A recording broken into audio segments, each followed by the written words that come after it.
Hello everyone, welcome to the next class on the topic analysis of bivariate under the subtopic correlation and regression, and it is presented by Shantala Kulkarni, Department of Statistics, Gokte PU College of Commerce and Science. So today we will be starting on another new topic known as regression analysis. Regression analysis is also dealing with two variables, that is x and y.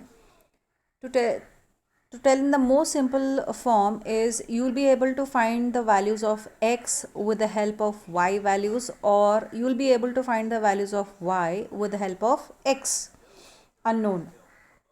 Regression literally means return to the origin or stepping back towards the average.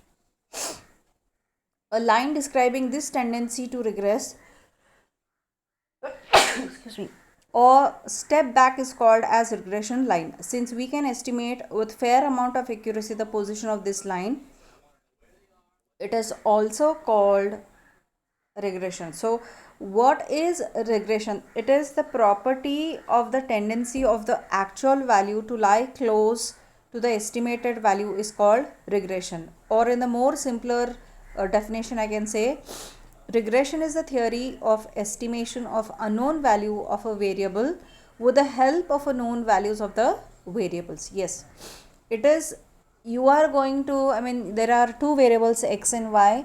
Suppose if you have to find x, you will be taking the help of the y variable, and if you have to find the unknown value of y, then you will be taking the help of x variable.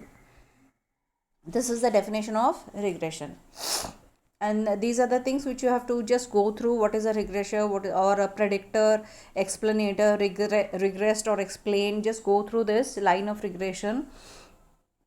Here two important things, the regression equation lines are there. The regression equation of x and y, this is, see here, x minus x bar is equal to bxy, y minus y bar. This is x on y, this is x on y.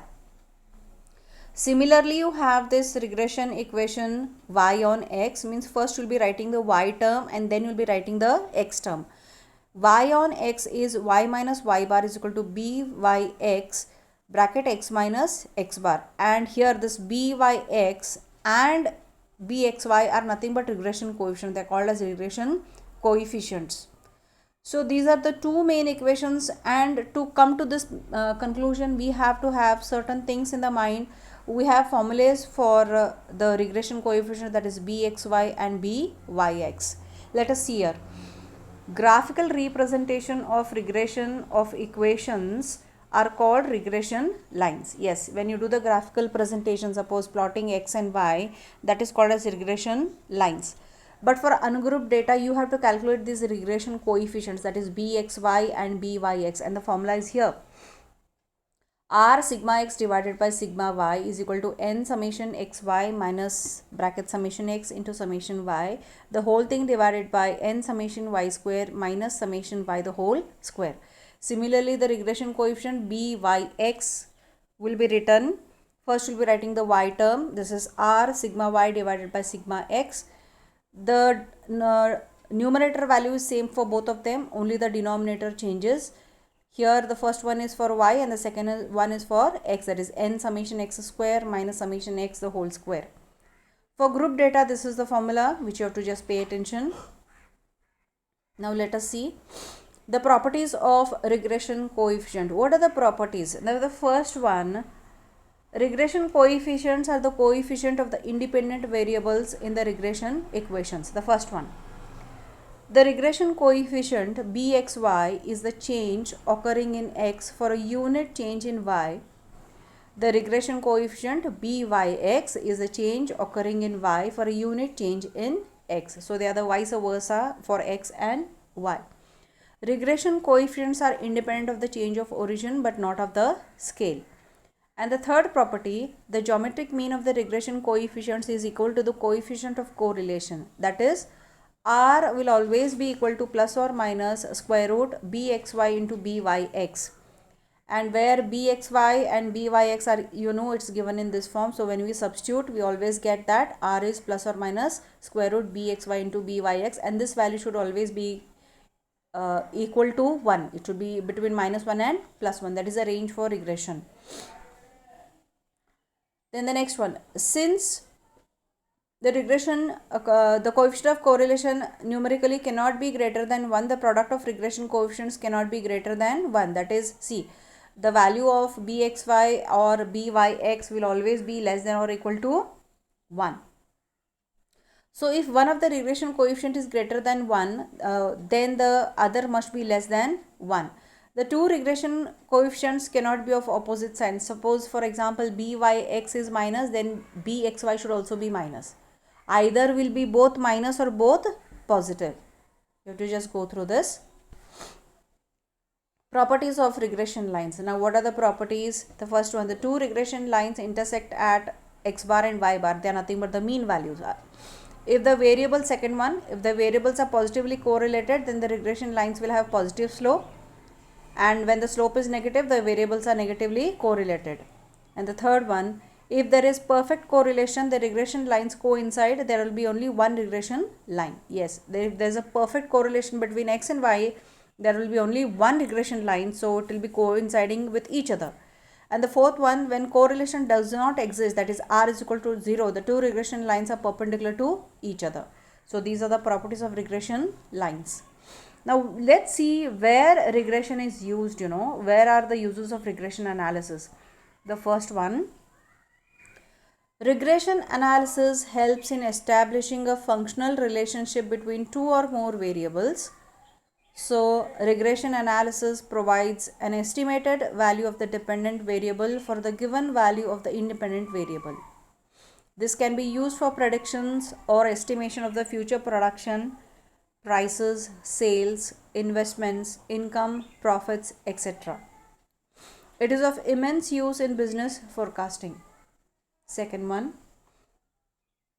with the help of regression coefficients, we can calculate the correlation coefficients, which measures the degree of correlation that exists between the variables. Yes. And the third one, regression analysis is widely used in statistical estimations of demand curves, supply curves, production functions, cost functions, consumption functions, etc. These are the uses of regression analysis.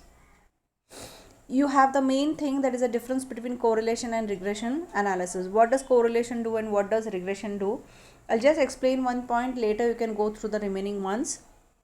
The first one, correlation analysis deals with the association between two or more variables, only the association. And what does regression do?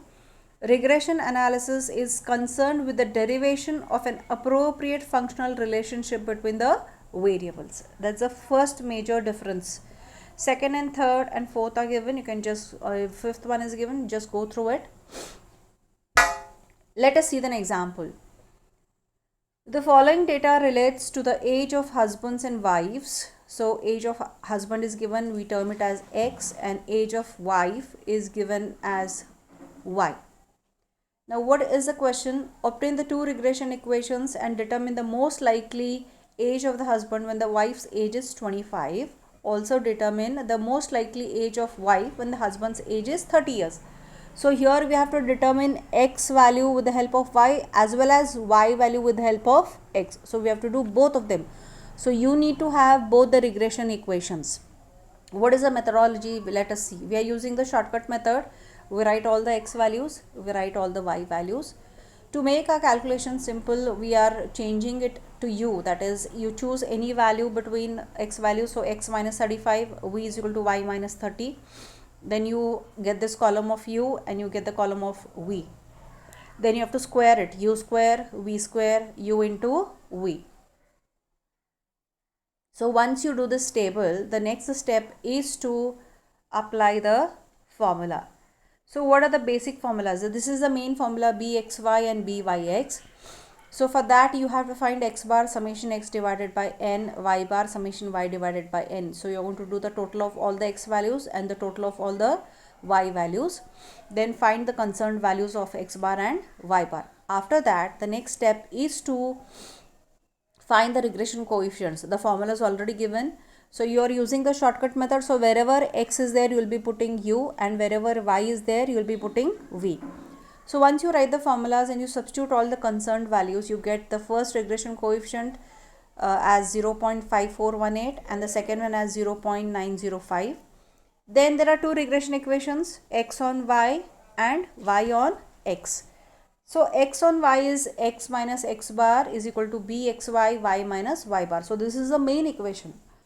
So with the help of those columns, you found out bxy values, x bar you found out, y bar. So the next step is to substitute all these values in this given equation, solve them, and then finally you get, which is written in bold here, x is equal to 0.5418y plus 19.2878. And when you have to, they have asked the question, what would be the wife's age if the husband's age is given, or vice versa. So when y is equal to 25, when the wife's age is 25, the husband's age is going to be 32.83. Similarly, we will be doing y on x, that is, we'll be finding the age of wife when the husband's age is given, and for that the equation is going to be y minus y bar is equal to byx x minus x bar. So similarly in this equation also, you're going to substitute the concerned values, the regression coefficient value, then x bar value, then y bar value. After you substitute, then you simplify, you get the final equation. And then to find the value, that is x is equal to 33, actually it's a misprint here, so you substitute and you get the most likely age of wife is 24 years. So this is an example. Let us see one more example. Compute the regression equation of y on x from the following data. See, one thing I would like to tell, every time they may not ask that to find both the equation, x on y or y on x. They may ask any one. If they ask both, then it will be a 10-mark question. So in this, we have to only find y on x. The x values are there and the y values. So these are all simple data. So you need not use the shortcut method. Directly you can find out. Here you write the value of x, y, then x square, x, y, and then only one equation I'm going to find, that is the regression equation of y on x, that is y minus y bar is equal to byx x minus x bar. So the first step is to find x bar, y bar, then the coefficient byx, the values are here, the formula also is here, substitute. After you do all that, you substitute in the same equation and find only one equation, that is y on x. Y on x means y will come to the left hand side and right hand is the x terms. So this is how you solve the example. Similarly, here is also one more example. They have given here, the question is, find the regression equation of x on y and predict the value of x when y is 9. So after you solve all this, the value of y is given, and then you come to know what would be the value of x. You can solve this example on your own for yourself. Just write down the data and you can follow step by step and do it for yourself. Next, find the two regression lines from the following data. Now here, for this particular data, you have to find both x on y and y on x. We are not using the shortcut method, and you see, when we use the direct method, how the calculations will be and the numbers will be huge. Anyone, you can follow any method, whichever is convenient to you. You can adapt and practice the examples. So here we are doing the direct method only. X, y values are given. Then you do x square, that is 55 into 55. Y square would be 74 into 74. Then x into y, you're going to multiply all these. Then do the summation of all of them. Then here, similarly, just go through, see you can understand. First step is x bar, y bar, then the regression coefficient bxy, byx, then the regression equation of x on y, then the same step, the same thing. All examples are same, but the values are different. So yeah, with this, we have finished with the examples on regression analysis. You have to just remember the properties, the uses, and the examples based on regression analysis. Yeah, this is done for the today's class. Thank you, children.